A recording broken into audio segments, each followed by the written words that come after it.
Hello and welcome to online Adda first the website for learning. दोस्तों, स्वागत है आप सभी का online Adda first the YouTube channel पर। इस वीडियो में हम बात कर रहे हैं कई बड़ी और लेटेस्ट अपडेट के बारे में। अपडेट नहीं करेंगे, सीधे बात करेंगे एलटी ग्रेड की आंसर की के बारे में। जो 6 दिसंबर का जीएस का पेपर है वो आप सभी का कंप्लीट हो गया है। कंप्लीट होने के बाद इसकी जो आंसर की है वो आप सभी को इस वीडियो के माध्यम से बताई जाएगी। साथ ही साथ आपको ये भी बताया जाएगा कहाँ से आपके क्वेश्चन आ रहे हैं, जिससे कि जो आने वाले समय के अंदर परीक्षा देने वाले अभ्यर्थी हैं उनके लिए थोड़ी राहत मिल सके। अगर आप इस वीडियो को पूरा देखेंगे तो आपको इतनी जानकारी मिलेगी कि आप निश्चित तौर पर आने वाले एग्ज़ाम में जब बैठेंगे तो आपको पता चलेगा क्या मैंने आपको बताया और वो कितना काम आपके आया। चलिए मुद्दे पे आते हैं। मुद्दा पूरे तरीके से क्लियर है एलटी गेट की आंसर की को लेकर, जो कि मैं आपको एक एक क्वेश्चन दिखाऊंगा, आंसर बताऊंगा और बीच में आपको बताऊंगा ये क्वेश्चन कहाँ से पूछा गया है, कहाँ से आया है, जिससे कि आप इसके लिए पढ़ सकें। ठीक है, अच्छे से।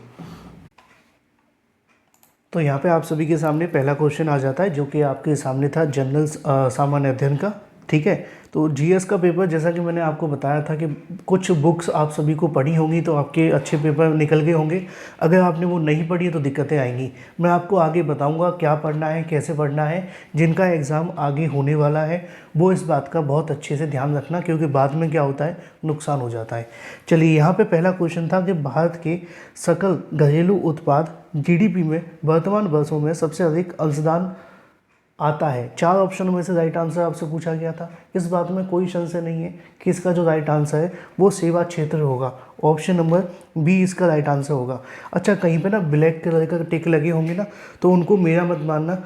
क्यों, उसकी वजह मैं आपको बता देता हूँ। ये जो छात्र पेपर करके आते हैं ना, उन्होंने लगाए होते हैं, तो वो उनका है, मेरा नहीं है। ठीक है, अगला क्वेश्चन था अल्ट्रासोनिक तरंगों की आवृत्ति होती है। बड़ा ही अच्छा क्वेश्चन था और मैंने अभी बताया भी था इसके बारे में कि अगर आपने ये नहीं आंसर दिया तो फिर क्या ही हो सकता है। तो इसका जो राइट आंसर था ऑप्शन नंबर बी, 20,000 से अधिक हर्ट्ज। आप सभी 20,000 या इससे अधिक जो होती है वो आपको देखने के लिए मिलती है। इसी तरीके से 2 ऑप्शन हो गई। तीसरा जो आप सभी के लिए था वो और भी अच्छा था, यहाँ पे आपको सुमेलित करना था। ठीक है, तो ये राइट आंसर आप सभी को याद रखना होगा। देखो, इसमें क्या होता है कि ज़्यादातर अभ्यर्थी कंफ्यूज हो जाते हैं। आपको ना हमेशा शॉर्ट लिस्ट करने की देखनी है। जैसे कि अगर मैं आपको बताऊं, जनजाति और अवस्थिति की बात की गई है। मसाई जनजाति कहाँ पे होती है, तो पूर्वी अफ्रीका में होती है। ठीक है, तो ऑप्शन नंबर आपका यहाँ पे एक के साथ में कौन सा बन रहा है, ये दोनों तो ख़त्म ही हो गए सीधे सीधे। इसके आगे आप बढ़ो, जब आप जाएंगे यहाँ पे सेमाई के बारे में, तो वो आपको देखने के लिए मिलती है मलेशिया के अंदर। ठीक है, तो थर्ड कहाँ पे आ रहा है, इसमें आ रहा है। बस आपको इतना ही सॉल्व करना है, इससे ज़्यादा सॉल्व करने की ज़रूरत भी नहीं है। ठीक है, तो राइट आंसर क्या होगा, डी हो जाएगा। अगला क्वेश्चन आप सभी के लिए था, प्रसिद्ध दूध सागर प्रपात किस नदी पर है। आपको पता होना चाहिए, अभी सोशल मीडिया पे बहुत ज़्यादा इसके वीडियोज़ आते हैं। ये गोवा में वैसे है ना, जब लोग जाते हैं ना ट्रेन पे जाते हुए वीडियो बनाते हैं, बड़ा ही अच्छा सुंदर नज़ारा होता है। अगर आपने नहीं देखा ना, एक बार सर्च करो गूगल पे, है ना, क्योंकि ऐसे बहुत सारे सवाल सोशल मीडिया पे आते हैं। अब ये कहाँ पर है, ये गोवा में। अब गोवा में नदी कौन सी है, तो मंडोवी नदी आप सभी के लिए हो जाएगी। ऑप्शन नंबर ए इसका राइट आंसर हो जाएगा। जब हम आगे बढ़ते हैं तो किस फसल को फसलों का ऊँट के नाम से जाना जाता है, ज्वार। तो ये सारे के सारे क्वेश्चन आ कहाँ से रहे, सवाल आपके मन में होना चाहिए ना कि भाई ये क्वेश्चन आ कहाँ से रहे और हमने आखिर क्यों नहीं ये पढ़े। तो आपसे गलती कहाँ पे हो रही है, आपसे गलती हो रही है कि आपने अच्छे नोट्स नहीं लिए होंगे। अगर आपको अभी भी अच्छे नोट्स की दरकार है, जिनका एग्ज़ाम आगे होने वाला है, तो वो कुछ ना करें, इन 35,000 वन लाइनर क्वेश्चनों को ही पढ़ लें। आपका जीके जीएस निकल जाएगा। आपको कुछ ज़्यादा करने की आवश्यकता नहीं है। मैंने आपको पहले भी बताया था, 199 में मैं आपको दिया था, जिसमें आपको 199 में पूरा का पूरा जो कोर्स है वो देखने के लिए मिलेगा। करना क्या है, 7986240141 पे आपको पेमेंट कर देनी है और इसी पे आपको व्हाट्सएप कर देना है। ठीक है, चाहे तो आप मुझसे वहाँ पे हाई लिख करके स्कैनर ले लेना, या फिर आप पहले से पेमेंट करके सीधा ही हमें स्क्रीनशॉट भेज देना, आपको कोर्स मिल जाएगा। और अगर आपने यही कंप्लीट कर लिया, आपका काम हो जाएगा। तो जीके जीएस बहुत ज़्यादा टफ नहीं आया, लेकिन आपने पढ़ा नहीं है तो टफ होगा, फिर आपको दिक्कतों का सामना करना पड़ेगा। चलिए, हम बढ़ते हैं अपने अगले क्वेश्चन की तरफ। अगला क्वेश्चन आप सभी के लिए क्या था, अगला था निम्नलिखित में से किस आधार पर जैव विविधता हॉटस्पॉट परिभाषित किए जाते हैं। 4 ऑप्शन आप सभी के सामने थे, राइट आंसर आपको बताना था। तो सभी जीवधारी, ऑप्शन नंबर बी इसका जो राइट आंसर है वो देखने के लिए मिलेगा। इसी तरीके से अगर बात की जाए अपने अगले क्वेश्चन के बारे में, तो इसका राइट आंसर क्या होगा, सभी जीवधारियों। ऑप्शन नंबर सी इसका राइट आंसर हो जाएगा। हो सकता है कि आपका सेट अलग हो तो आपको थोड़ी दिक्कतें आ रही होंगी, लेकिन मैं आपको जो समझाऊँ वो आपको समझना है। अगला क्वेश्चन था 7 में, अगर बात की है इसको लेकर आपको सूची मिलानी थी। अब मैं जल्दी जल्दी इसके आंसर मिला देता हूँ, क्या होगा कि बाद में फिर आपको दिक्कतें होंगी, है ना, वीडियो देखने में। तो ऑप्शन नंबर सी इसका राइट आंसर हो जाएगा। इसी तरीके से अगला क्वेश्चन आप सभी के सामने आया था, भारत में सर्व शिक्षा अभियान कब हुआ था, तो ऑप्शन नंबर बी इसका राइट आंसर हो जाएगा। इसी तरीके से अगला क्वेश्चन आप सभी के लिए था, किसी व्यक्ति की स्वतंत्रता को सुरक्षित रखने के लिए जो आपसे मांगा जाता है, तो यहाँ पे इसका जो राइट आंसर होगा बंदी प्रत्यक्षण, ऑप्शन नंबर सी इसका राइट आंसर होगा। ठीक है ना, चलिए बढ़ते हैं अपने अगले क्वेश्चन की तरफ। फिर बता दूं मैं आपको, अगर आपने कोर्स परचेस नहीं किया है तो सिर्फ 1 लाइनर कंप्लीट कर लो, आपका काम हो जाएगा। बाकी मैं आपको बस सलाह दे सकता हूँ, पढ़ना ना पढ़ना आपके हाथ है। अगला क्वेश्चन आपको देखने के लिए मिलता है जो कि आप सभी के लिए है, नीचे दिए गई फसलों में से कौन सा मोटा अनाज नहीं है, तो 4 ऑप्शन में से right answer option number A गेहूँ हो जाएगा, है ना। अगर अगले क्वेश्चन की बात की है, जून 2025 में किस देश ने अपने 2 बच्चों की नीति को समाप्त कर दिया है, क्या आंसर होगा, वियतनाम होगा, ऑप्शन नंबर डी इसका राइट आंसर हो जाएगा। अगला क्वेश्चन आप सभी के लिए फिर सम्मिलित करने वाला है, तो इसको हम जल्दी से कवर करेंगे, तो ऑप्शन नंबर ए इसका राइट आंसर होगा। इसी तरीके से हम बात करें डूरंड कप के बारे में। डूरंड कप किससे संबंधित है, फुटबॉल से संबंधित है। बहुत ही आसान क्वेश्चन है, इससे आसान क्वेश्चन हो भी नहीं सकता था।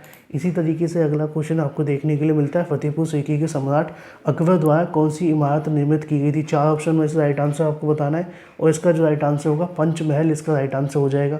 ठीक है, इसी तरीके से आगे फिर जीके जीएस को लेकर मैं याद कराता हूँ, मेरा काम है आपको बताना। आप पढ़ें ना पढ़ें वो आपका है, क्योंकि देखो मेहनत नहीं करोगे तो नुकसान होगा, और नुकसान क्या होगा कि नौकरी निकल जाएगी हाथ से। ठीक है, तो अभी व्हाट्सएप करो, कोर्स परचेस कर लो। अगला क्वेश्चन आप सभी के सामने है, ऑनलाइन गेमिंग पे कब लगाया गया था, ये लगाया गया था 20 अगस्त को। ठीक है, 20 अगस्त इसका राइट आंसर होगा, ऑप्शन नंबर बी। अगला क्वेश्चन आपको देखने के लिए मिलता है सुमेलित के बारे में, सही सुमेलित करना है, तो सुमेलित करने के लिए आपको बता दूं कि ऑप्शन नंबर डी इसका बिल्कुल राइट आंसर है। ठीक है, अगला क्वेश्चन आपको देखने के लिए मिलेगा, निम्नलिखित में से अगर बात की जाए कांग्रेस घास कहलाता है, क्या कहलाता है, पार्थेनियम इसका राइट आंसर हो जाएगा, ऑप्शन नंबर ए इसका राइट आंसर है। अगला आपको देखने के लिए मिलेगा, किस राजनेता ने बिहार में पिछड़ी जातियों के लिए, कर्पूरी ठाकुर की बात की जाए, Karpoori Thakur, option number c इसका राइट आंसर होगा। अगला क्वेश्चन आपको देखने के लिए मिलता है जो कि संबंधित है, निम्नलिखित में से किस नेता ने स्थानीय स्वायत्त संस्थानों का विरोध किया था। 4 ऑप्शन में से राइट आंसर आपको बताना था, और इसका जो राइट आंसर आपको देखने के लिए मिलेगा B R Ambedkar, option number B A इसका राइट आंसर है। अब ये जो पेपर दे के आए हैं महाशय, इनका पूरा पेपर बहुत गलत आपको देखने के लिए मिल रहा होगा। तो दिक्कत क्या होती है कि अच्छे से पढ़ाई ना करना। अब दिक्कत ये है कि लोग समझते हैं कि हम अगर अच्छे से पढ़ाई नहीं करेंगे तो काम हो जाएगा, लेकिन होता नहीं है दोस्तों। ऑप्शन नंबर सी इसका राइट आंसर होगा, आप मिला लेना, मैं आपको बस आंसर बता रहा हूँ, कोई दिक्कत आए तो कमेंट करके पूछ लेना। ऊँट के कुबड़ के बारे में पूछा गया, हमें पता है बसा के ऊतक का बना होता है, ऑप्शन नंबर सी इसका राइट आंसर है ना। जैव विविधता शब्द का सबसे पहले जो इस्तेमाल किसने किया था, वॉल्टर सी रोसन ने किया था, ऑप्शन नंबर सी इसका राइट आंसर हो जाएगा। षष्ठभुज के विकर्णों की संख्या कितनी होती है, 9 होती है, आप गूगल कर लो, गूगल कर लो, दिक्कत है गूगल कर लो, 9 होती है, तो ये अच्छी बातें हैं। अगला क्वेश्चन था, यदि किसी का 20% और 50 है तो उसका कितना होगा, सीधा सा बात है, आप 5 से मल्टीप्लाई कर दो, है ना, कितना आ जाएगा 250 के समथिंग। चलिए अगला क्वेश्चन आप सभी के लिए आता है, मैं सॉल्व नहीं करूँगा, बस आपको बताऊँगा जल्दी जल्दी, क्योंकि वीडियो बहुत लंबा हो जाता है बाद में।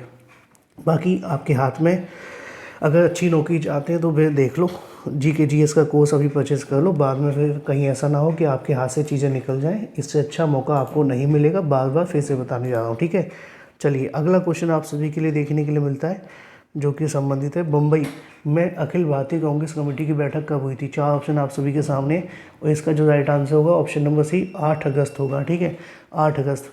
अगला क्वेश्चन आप सभी के लिए यहाँ पे दिया गया एलसीएम। ठीक है, तो इसका जो राइट आंसर होगा 297 होगा, ऑप्शन नंबर ए इसका राइट आंसर, सॉल्व कर लेना आप। ठीक है, 27वें की बात की है तो इसका राइट आंसर होगा सोडियम, ऑप्शन नंबर ए इसका राइट आंसर है। भारत में अगर बात की है 2024 के लोकसभा चुनाव कितने चरणों में हुए थे, 7 चरणों में हुए थे, सबको पता है। अगला क्वेश्चन आप सभी के लिए देखने के लिए मिलता है, और ये भी कुछ ऐसा ही है, मिलान करने वाला। तो इसके लिए आपको ये देखना है कि भाई नीचे दिए गए सही चयन आपको करना होगा। तो इसमें आपको याद रखना है, ये एक तरीके से जो आपके जिस साल में आया था उसमें आपको निकालना होगा, तो आप इसको सॉल्व कर लेना।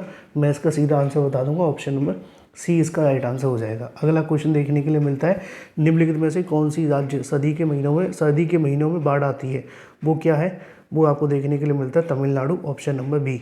तो भाई ये हो जाते हैं आपके पूरे के पूरे क्वेश्चन। अब आपके हाथ में है कि आपको कहना क्या है। अगर आपको जी के GS पढ़नी है तो अभी व्हाट्सएप करें और अपनी कोर्स स्टार्ट कर लें।